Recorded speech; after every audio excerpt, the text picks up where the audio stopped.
Your ability to tilt your body to the ground in both the backswing, the downswing and the follow through will directly influence how good a golfer you can be. Today I'll share with you a very simple drill that will teach you how to move your body and tilt your body the correct way, both on the backswing and the downswing and the follow through, and share with you some tour average numbers to help you understand how the best players do this. The ideal amount of tilting throughout the swing could be defined as a golfer's ability to maintain their inclination to the ground, meaning that from this down the line view, if my head was resting on a wall, it would stay in that same spot throughout the backswing, the downswing, and into the follow through.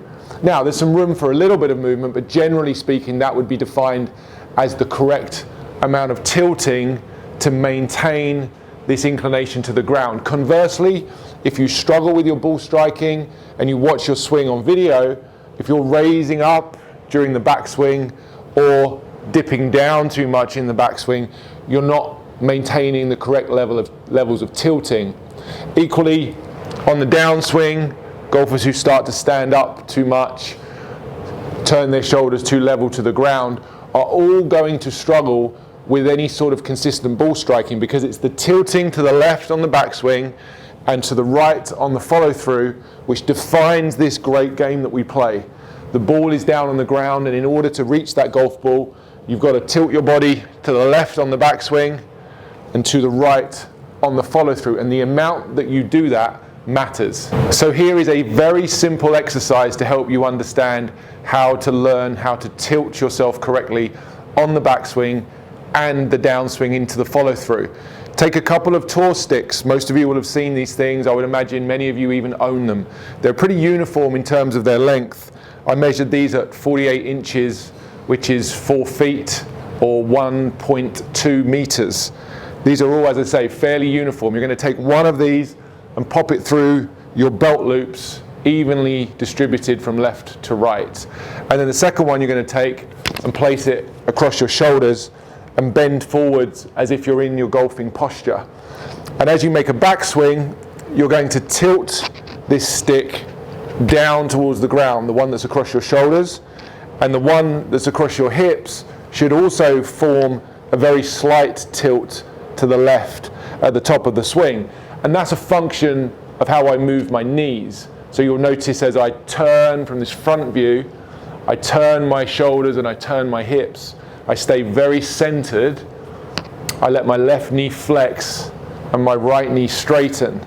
And that's facilitating some of the tilting of my hips, which then helps me to tilt my shoulders. So at the top of the swing here, in terms of tour averages, the best players would be between 35 and 45 degrees tilted to the left. And that's a pretty high number. Conversely, poorest players that we see on a daily basis in the bay here at GOLFTEC, their shoulders and their hips would be turned too level to the ground. So if you want to start by practicing the backswing piece of this, put the stick through your belt loops, put the stick across your chest, make a backswing, and make sure that both of these sticks are tilted to the left, with the shoulders being more tilted than the hips. And next up, the downswing, and this for me is one of the most interesting and effective parts of this drill. You know from last week's video that we talked about how from the top of the backswing into the early downswing, there's this down and forward movement of the lead shoulder and the lead knee, which means just as I start the downswing, I've retained a lot of this left tilt. So halfway into the downswing, I'm still tilted to the left, my hips are still tilted to the left. But in very short space of time, I go from being tilted to the left to being tilted to the right extremely quickly. The positions in our swing would be P5, where the left arm's parallel to the ground. I'm still tilted to the left. And by P6, where the club's parallel to the ground, where the shaft would normally be in this position here, I'm now tilted to the right.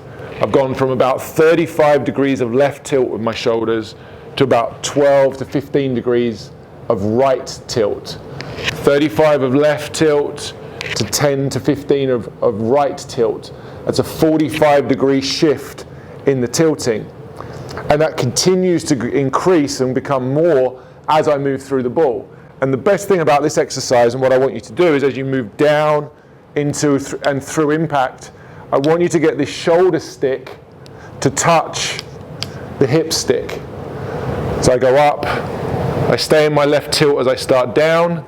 This is the down and forward from last week's video. And now I need to transfer into the right tilt with both my hips and my shoulders. And to ensure that I do that enough, I want my shoulder stick to make contact with the hip stick.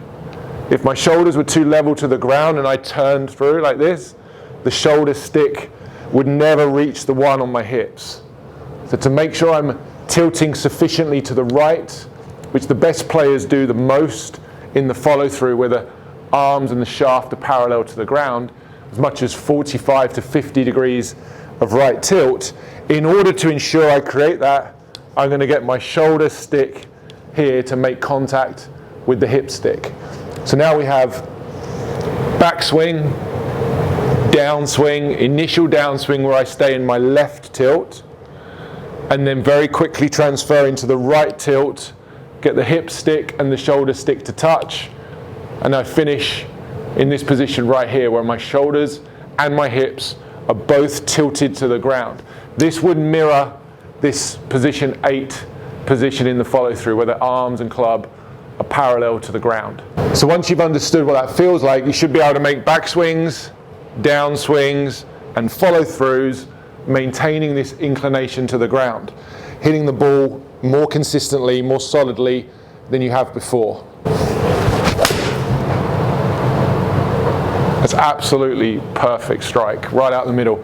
This helps to control all of the fundamental skills that you need to be a good golfer.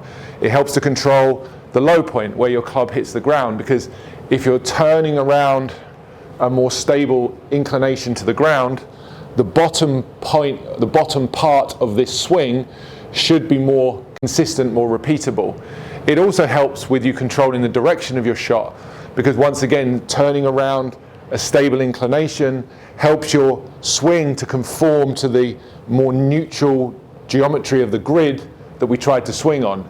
It really means that it's harder to swing excessively in to out or out to in when you're maintaining this inclination. If you're bobbing up and down and standing up and dipping, all of those things are going to not only change the low point location, they're also going to change your swing path. So there's a number of benefits to learning to swing and maintain this inclination to the ground. Tilting to the left on the backswing, tilting to the right on the follow through, and learning to control that will be one of the best things that you can do for your golf game, I promise you. So one more time, if you're filming yourself from down the line, you'd want to mark where your head is at setup, and throughout the time and space of the swing, you'd want to see the head stay pretty much on the wall.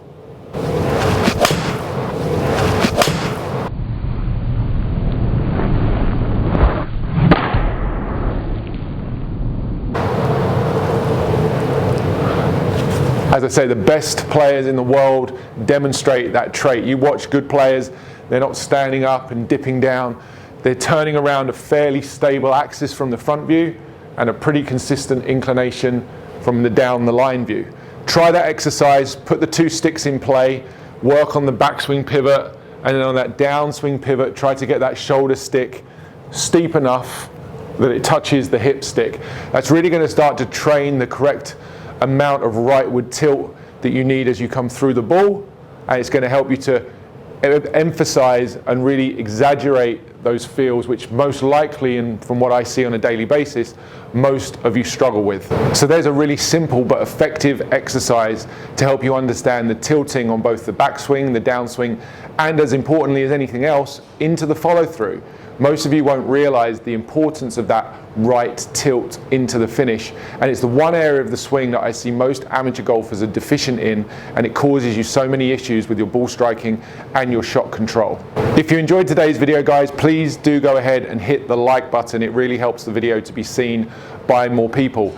If you haven't watched last week's down and forward video describing that initial move into the downswing, then you can click here to go and see that one right now. But if you've watched that one and now you've tried this one, the next one you need to pay attention to is how you finish. The importance of your tilting to the ground in the follow through cannot be overstated. And if you understand where to stop the swing, you've got a great chance of improving that area of your game. Go and watch this video next, which talks about the importance of the follow through and gives you a great little tip on how to improve that part of your swing immediately.